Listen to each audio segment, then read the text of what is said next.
The wind howled across the barren plains, and there, beside the rattling train tracks, lay a woman, her dress ripped, one shoe gone, her breath faint. The locomotive that had hurled her off was already shrinking into the distance. She thought she would die out there until a dark silhouette on horseback emerged against the fading light. What that solitary rancher did next would alter both their lives forever. The wind sliced across the open prairie like a blade, carrying with it the deep rumble of the late-day train as it roared westward. Somewhere between dusty towns, where there were no depots and no reason to slow, a small bundle pitched from one of the rear cars, striking the ground with a muted thump. The train never paused.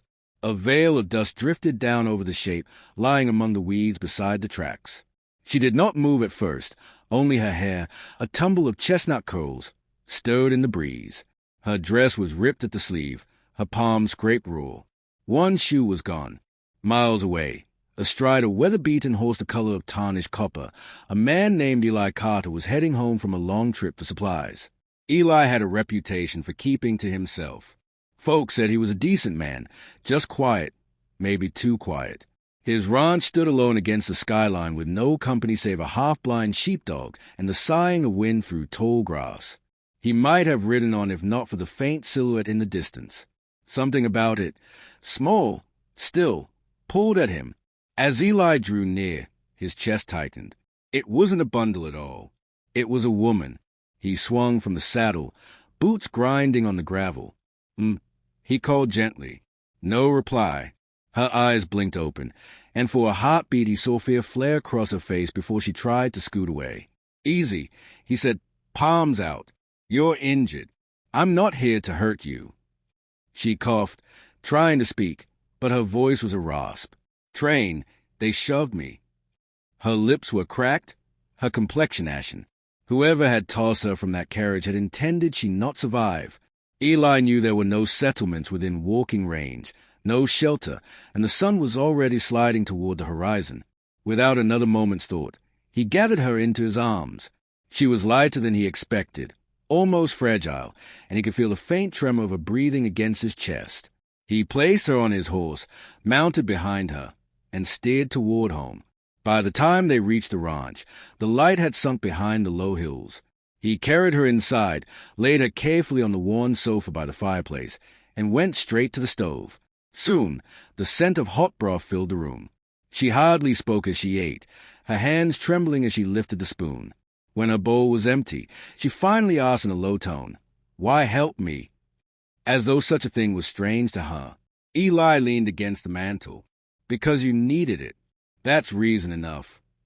Her name was Clara. She had been traveling alone, bound westward to find a distant cousin who might offer her work. Somewhere after the last station was called, two men boarded her carriage. They spoke softly at first, then more sharply when she refused whatever it was they proposed.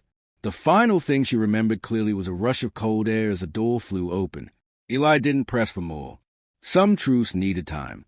He gave her a guest room, a modest space with a narrow bed, but warm, and left her to rest. Days rolled by. The ranch was a place of stillness, but in that stillness, Clara began to mend. Color crept back into her face.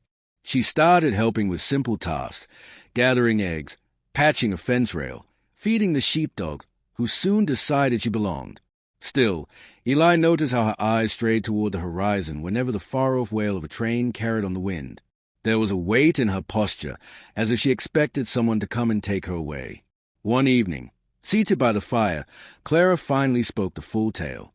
The men had mistaken her for another woman, a debtor who had fled.